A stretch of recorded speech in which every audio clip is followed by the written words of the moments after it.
La CCI est là aussi pour fédérer l'ensemble de l'écosystème et l'ensemble des réseaux présents, pour faire en sorte que tout le monde puisse rayonner de l'un sur l'autre et pour être sûr qu'on accompagne correctement et dans l'ensemble tous les entrepreneurs. Et vraiment, la CCI a cette fonction-là de former et d'accompagner les dirigeants et de permettre à l'écosystème de fonctionner ensemble et de fluidifier l'ensemble des réseaux dans leur fonctionnement pour pouvoir créer un collectif plus puissant pour le territoire.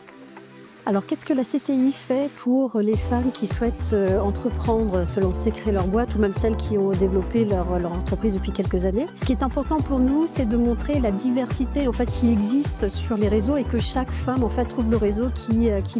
lui convient. Ou les réseaux d'ailleurs, parce qu'on n'est pas obligé de rester, on n'est pas obligé d'être adhérente qu'à un seul réseau, au contraire, parce que les besoins sont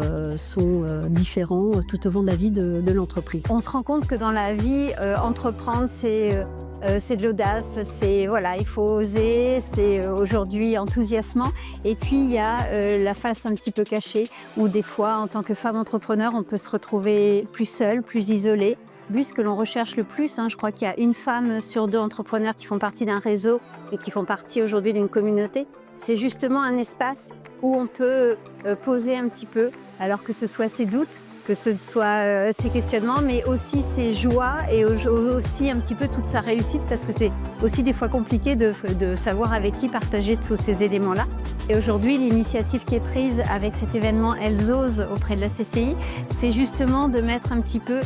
tous les réseaux féminins sur la table. Quand on est entrepreneur, on ne court pas un 100 mètres, mais bien un marathon. Donc là, clairement, il faut continuer à les accompagner et tout au long de la vie de l'entrepreneur, parce qu'ici, même sur cette journée, on va parler aussi de transmission. Donc on est vraiment de la création au développement et à la transmission de l'entreprise, tout le cycle de vie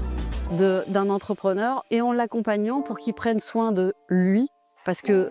entrepreneur qui réussit,